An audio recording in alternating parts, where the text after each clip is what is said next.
Have you ever felt just completely overwhelmed? You know that feeling like you're just treading water, trying to keep your head up? Well, today we're going to dig into a really powerful source of stability for when life feels shaky. We're going to find it in the Bible in Psalm 16. So, yeah, let's jump right in.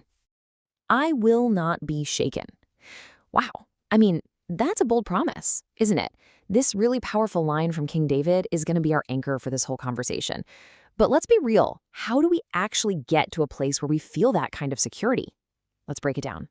Okay, so let's get really honest about where a lot of us are right now. If you're a student, you know this exact moment in the semester. It just has this unique kind of weight to it, right? All that initial excitement is gone, and that finish line just feels miles and miles away. Yeah, we can call it the mid-semester slump. It's that kind of lonely feeling when the pressure of everything you still have to do just starts to pile up. It's a real thing, it's a tough place to be, and man, it can feel so isolating. And what's so wild is that King David, who wrote this psalm, he was in a really similar spot. He wrote this from a place of intense pressure, a lot of uncertainty. But what he found wasn't some cheap motivational speech. He found a deep, lasting refuge. So let's unpack the first part of what he discovered. So the very first key to becoming unshakable, at least according to David, is to completely rethink what we're actually chasing after. He calls it our inheritance, and it's all about figuring out what the real prize is in our lives. And it all starts right here with this really powerful confession. Apart from you, I have no good thing. Now, that might sound like just, churchy talk, but it's actually a radical recentering of your entire life. David is basically saying that even the good things, like good grades, a solid career path, great friends, they aren't the ultimate thing.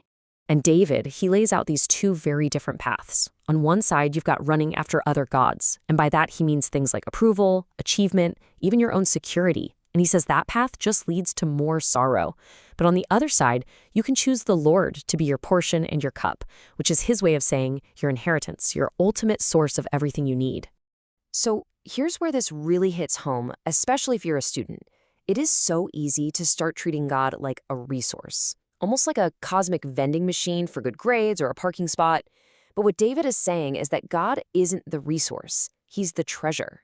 So when your GPA is all over the place, or your future feels like a giant question mark, the one thing that truly matters, your inheritance, is totally secure.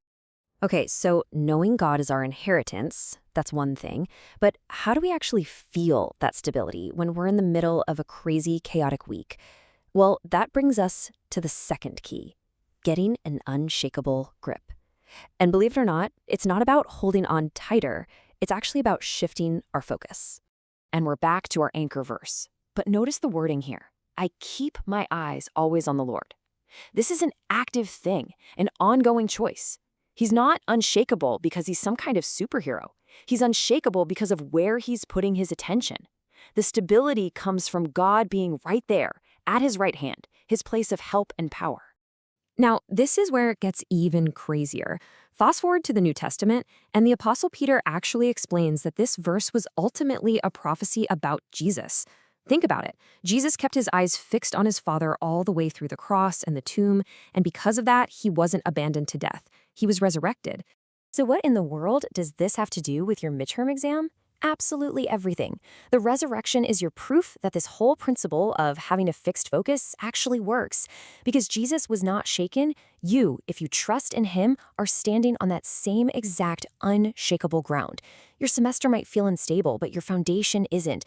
The one at your right hand, he defeated death itself. That's what you're standing on. Okay, this is awesome theology, but it has to be more than just ideas. It has to actually work on a Tuesday afternoon when you're staring down a deadline. So let's get super practical.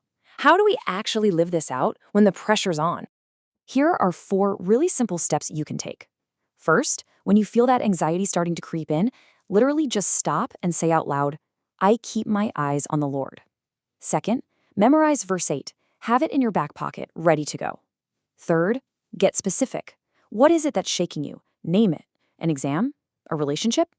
And fourth, explicitly invite God into that specific situation. Ask him to be your right hand in it. So as we wrap up, let's just make this super personal. If you're being honest with yourself, what are you treating as your portion right now? What's the thing you're depending on most for your security, for your happiness? Is it your grades, your relationships, your 5-year plan? And let's get even more practical. Thinking about that one specific thing that's threatening to shake you, what would it actually practically look like to keep your eyes on the Lord this week? Maybe it's just a 30-second prayer before you open your textbook. Maybe it's reading this psalm again. What's one small change you can make? So when it all boils down, the message of Psalm 16 is pretty simple. In the middle of all the pressure, all the uncertainty, the way to become unshakable isn't about trying harder or being stronger. It's about looking higher. Keep your eyes fixed on God.